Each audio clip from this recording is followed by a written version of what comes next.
মাথায় তো সব, মস্তিষ্ক ছাড়া কি আর অস্তিত্ব থাকে? মস্তিষ্ক 100 বিলিয়ন কোষ দিয়ে তৈরি। মস্তিষ্ক যতই ব্যবহৃত হয় ততই শক্তিশালী আর কার্যকর হয়। বয়স 40-এর পর মস্তিষ্ক সংকুচিত হয় ক্রমশ, আর 60-এর পর সংকুচিত হয় দ্রুতভাবে। তাই এই সময় অনেক স্মৃতি হারিয়ে যায়। অনেকে ভোগেন ডিমেনশিয়া ও অ্যালঝাইমার রোগে। দৈনন্দিন জীবনে আমরা জেনে না জেনে এমন সব কাজ করি যেগুলো আমাদের মস্তিষ্কের মারাত্মক ক্ষতি করে। যুক্তরাষ্ট্রের এক গবেষণা অনুযায়ী আমাদের মস্তিষ্কের সবচেয়ে বেশি ক্ষতির কারণ অপর্যাপ্ত ঘুম। প্রাপ্তবয়স্কদের ক্ষেত্রে পর্যাপ্ত ঘুম বলতে 24 ঘন্টায় 7 থেকে 8 ঘন্টা ঘুমকে বোঝানো হয়। এক্ষেত্রে রাতের ঘুম সবচেয়ে বেশি কার্যকর। ঘুমানোর সময় মস্তিষ্ক বিশ্রাম নেওয়ার পাশাপাশি বিষাক্ত পদার্থ পরিষ্কার করে এবং নতুন কোষ তৈরি করে।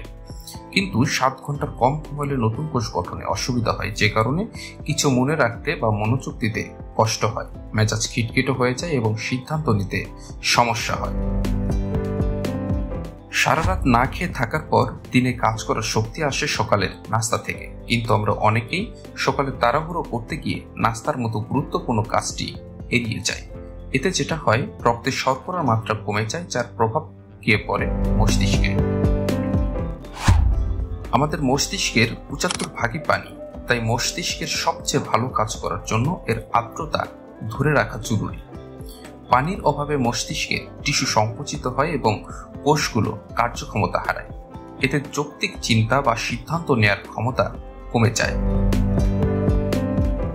দীর্ঘ সময় খুব চাপের মধ্যে কাজ করলে মস্তিষ্কের কোষ মরে যায়। এতে আমাদের স্মৃতিশক্তি ও চিন্তা শক্তি ক্ষতিগ্রস্ত হয়। গবেষকদের মতে, যারা কাজের ব্যাপারে ভীষণ খুঁতখুঁতে, অন্যের সাহায্য নিতে ভরসা পান না, তারা সবচেয়ে বেশি মানসিক চাপে ভোগেন, এবং অনেকেই আছেন যারা অসুস্থ অবস্থাতেও মস্তিষ্কে জোর দিয়ে কাজ করে। কিন্তু মনে রাখতে হবে, শরীর অসুস্থ থাকলে মস্তিষ্ক রোগ প্রতিরোধে ব্যস্ত থাকে। তাই এই সময় বাড়তি চাপ নেওয়া যেমন খারাপ, তেমনি দীর্ঘ সময় শুয়ে বসে থাকাও ক্ষতিকর। আমাদের আগের প্রজন্মের অনেকেই ক্যালকুলেটর ছাড়া ছোটখাটো হিসেব কষতে পারত। প্রচুর বই পড়ার কারণে তাদের সাধারণ জ্ঞান সমৃদ্ধ ছিল। কিন্তু বর্তমান যুগে প্রযুক্তির উপর অতিরিক্ত নির্ভরশীলতার কারণে আমাদের ব্রেনের নিজস্ব ক্ষমতা কমেছে, স্মৃতি ও চিন্তা শক্তি দুর্বল হয়ে পড়েছে। গবেষকরা বলছে, মস্তিষ্ক সুস্থ রাখতে সবকিছু গুগল সার্চ না করে মনে রাখার চেষ্টা করতে হবে। উচ্চ শব্দে গান শোনা মস্তিষ্কের জন্য মারাত্মক ক্ষতির কারণ। টানা 30 মিনিট অতি উচ্চ মাত্রায় শব্দে থাকলে একজনের শ্রবণ শক্তি ও স্মৃতিশক্তি উভয়ই লোপ পেতে পারে, এমনকি ব্রেনের টিস্যু নষ্ট হতে পারে। আবার অনেকেই গান শুনে জোরে জোরে মাথা ঝাঁকান। ব্রিটিশ মেডিকেল জার্নাল বলছে, এতে মস্তিষ্কের কোষ মারা গিয়ে মারাত্মক ক্ষতি হয়। মানুষের সাথে কথা বলা, আড্ডা দেয়া, এক কথায় সামাজিকীকরণ আপনার মস্তিষ্কের স্বাস্থ্যের জন্য ভীষণ জরুরি। খুব বেশি সময় একা একা সময় কাটানো আপনার মস্তিষ্কে ঠিক ততটাই খারাপ প্রভাব ফেলতে পারে, যেমনটা পর্যাপ্ত ঘুম না হলে হয়। যারা কাছের মানুষের সঙ্গে যোগাযোগ রেখে চলেন, তারা অন্যদের তুলনায় হাসি খুশি ও কর্মদক্ষ হন। একাকিত্ব থেকে বিষণ্ণতা এবং উদ্বেগ ভর করে, যার ফলে ডিমেনশিয়া এবং অ্যালঝাইমার্স রোগের আশঙ্কা বেড়ে যায়।